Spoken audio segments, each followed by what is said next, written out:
at BlankTV. Happy New Year, everyone. It's 2014. This is our first interview of 2014. And what better way to start the first interview than to be with some real luminaries, icons, and what other adjectives? Luminaries, I've been called. What's a luminary, dude?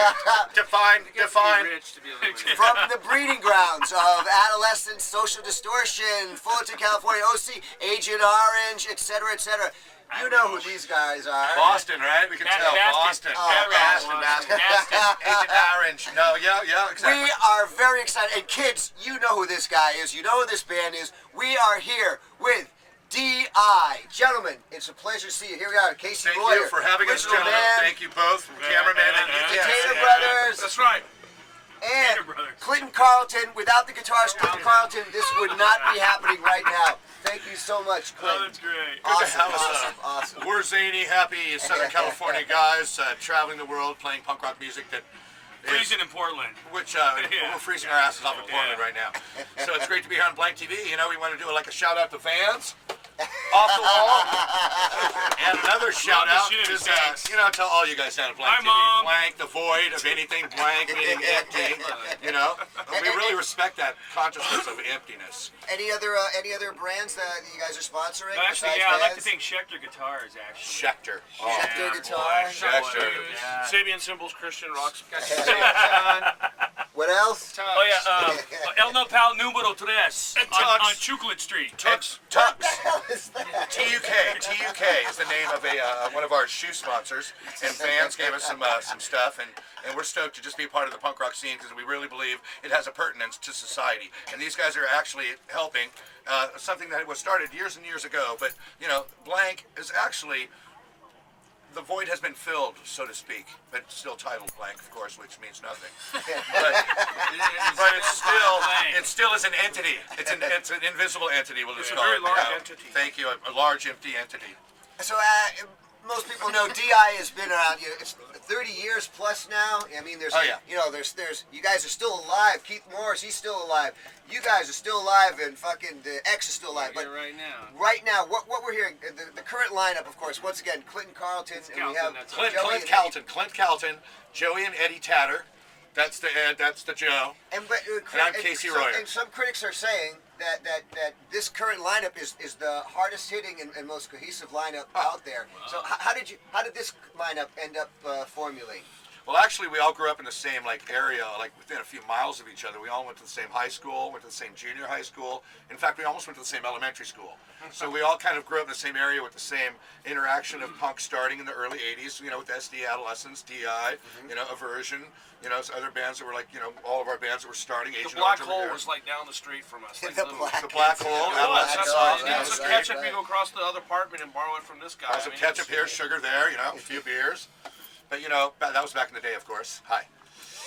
But we absolutely, all just formed in the same part of Orange County, Fullerton, right by Cal State Fullerton.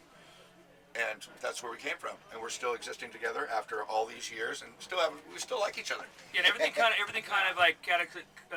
came together, actually, probably, 12 years ago with this 2001. With this line, maybe, something like that, yeah. Ish. And, you know, we're pretty stoked because I've known Clinton for years, and, you know, when this all came together, it all just clicked. You know, I've been playing with my brother for years, and you know, we've known Casey for years, and known Clinton for years. And so when it all just dropped, we picked the torch up and lit it. Right, it was all so right, you know. And ran it across, and you know, it was pretty much effortless. You know what I mean? I mean, we've had our ups and downs going along on the way, but it was pretty much effortless. You know, we all bicker and argue like brothers, and you know, all that. Yeah, you do. You kidding me? Absolutely. So. He's like the sign language guy at Mandela's funeral. It's hard to make a point and talk directly with this guy. He was a good man. I know. He was a very good man. It's not my fault. It was some of this punk. Punk made me like this. I'm English now. And you know, and we're hoping maybe there'll be another X Pistols song someday. Yeah, because we were fucking proud of all those videos. We fucking love that shit. We fucking love that shit. Those guys, the Scottish guys. They're from Scotland, right? No, the X Pistols. The other one. You're thinking he's talking about the Scottish Sex Pistols. That's another band. So many bands out there, I just can't keep up. We threw a shot to Dirtball in Grant's house.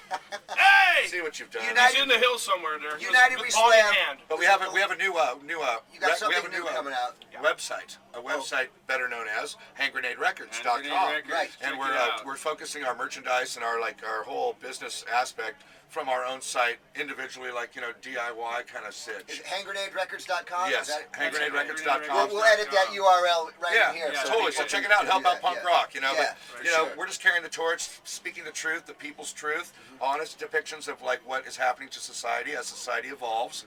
Through persecution of governmental situations or just relationships. We still just are reflecting exactly what happens around us, and our scene has grown, and we still pack houses after all these years, and it's we've generation hopped, and it's just really weird, It's always been socially conscious lyrics from the get-go. Absolutely. You can't go wrong with the honest truth, painting pictures and writing, candy-coated stories by Kansas or something is fun, and it's weird. No, Dust in the Wind had a lot of redeeming value. I love Dust in the Wind. It's weird to see these kids that weren't even on the front of a polyglot going up their mom's fallopian tubes when we were doing this shit back in the 80s. Now they're out there wearing a DI shirt, and you're like, this kid wasn't even around. But if they're into it and they're wanting to get into the old tunes, it's a good feeling. We got Fear shirts on, Black Flag, DI, Adolescents shirts on, and they weren't even born then. Punks who are 13 years old. It's just. I think the best thing I had was one pick a fight with me. I was stopped down on the street, and this kid gets walking by, and he just looks over and goes fuck you. It was pretty classic. And took him back to his. No, and he had a DI shirt on, and I'm like, fucking, that's great. That's great. What shirt was he? What's that? What shirt was he wearing? He was wearing a DI shirt. He was walking by. I'm sitting in my convertible bug, just sitting there, and walking by. I'm like, God damn it! He was on substance, probably. Yeah, it was great. It was epic. But back to Kansas, they say nothing lasts forever but the earth and sky, and you know what? The earth and sky is not going to last forever. See, that's back to the gibberish I'm referring to. Someday, 4 billion years, the sun will implode and everything will be gone, the earth and sky and the dust. And all the Kansas records, hopefully. I want to ask you something. What's your favorite color? Suburbia. That's great. And the kids watching this channel, most of them know the movie Suburbia. I actually saw someone interview you once, and you actually brought up Suburbia halfway through the interview, and you said, "Do you know the movie?" And she's like, "No." Nice. I was going, "God damn." Yeah, no, I was like, "Holy shit," because that's the first thing. Anyway. How did D.I. end up in Suburbia? And you actually have a wonderful screen presence in that film. Why, thanks. That was a great movie. He should have been in a John Hughes film after that. I could have seen you in John Hughes. Yeah, great seriously. man. Who's John Hughes? Oh, Breakfast Club. Oh, that's Weird John Science. Hughes. Oh, I thought I knew who it was, and I forgot. 16 Candles. Then I referred to not knowing. No. I love that. Oh. You could have. He could have been like the punk actor instead of Lee Ving. Don't you forget about me. Yeah, exactly. Anyway, but D.I. How did D.I. end up in the seminal film Suburbia? Well, we were playing shows around the scene, and just Penelope Spears just came up and just asked us if we wanted to do a part in the movie, and just do a. And we just said yes, and she just cast people that were in the scene at gigs, basically in Hollywood, Los Angeles, and we just, she was just kind of hodgepodging it, throwing it together, just kind of like a B movie kind of approach at things, and everybody in that day, we were just kind of having fun with our scene, and we were stoked that they would let us, even be a part of anything that we were about at that point in time, because we were kind of persecuted by being a new movement, and it was just kind of a weird thing. Yeah. So it was kind of a early forecast of what was going to happen in the future. As you notice in early Suburbia in the movie, Roseanne is the kid's mom. Yeah.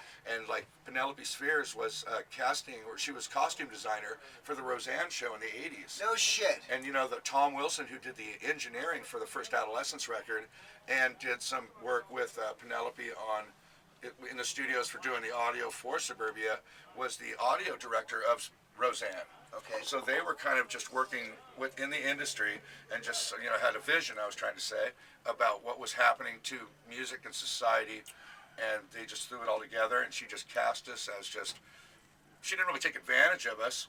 They paid us a little. Okay. But it wasn't tons, just like a one-up, some license deal, but she just gathered up interesting characters that were all of our friends in the scene and just pulled us together like a party. and then just had the gig days. We had the Vandals, TSOL, and DI. Yep. We all played. There was about 3 or 4 days where we did the shooting at it was called Gods in Hollywood. We did 3 days of shooting. Each band had a day, and we were in the crowd. I do a great backflip to the Vandals. Oh, no shit. That's a good piece of movie trivia. But but I'm in the scene to myself. I'm dancing to myself in one scene. I'm in the pit, and then they show me on stage, and I'm in the pit. There's a lot of editing mistakes, but it's a classic. But so they did the 3 scenes. I think it was 3 or 4 days. I love you. It was a great one, man. 3 or 4 days of catered. TSOL and the Vandals were all there. The bands. It was hilarious. We were characters, big time. Yeah. And Tim O'Brien, Wade Walston. He was in DI at that time, and he had the D on his shirt. His dad was a homo. You know how it goes. Yeah. And it was just thrown together, basically. Penelope just had the vision and just hot patched worked it together. Probably off what she had learned from working on the set with Roseanne. And I'm sure they had access to the equipment. Did an under the table night filming thing, and they just put together a magic show. That's fucking awesome. That's really cool. Amazing. Yeah, that's good. That's get the grits and gravy of the whole Suburbia story. Hey, this is Joel at BlankTV. Joel's got a problem and he's out of control. Joel's got a problem and he's out of control. Joel's got a problem and he's out of control. Joel's got a problem. Quiet on the set. Hi, I'm Casey Royer. You're watching BlankTV. Dangerous music 4. Dangerous people. Yeah. Oh, we should both fist.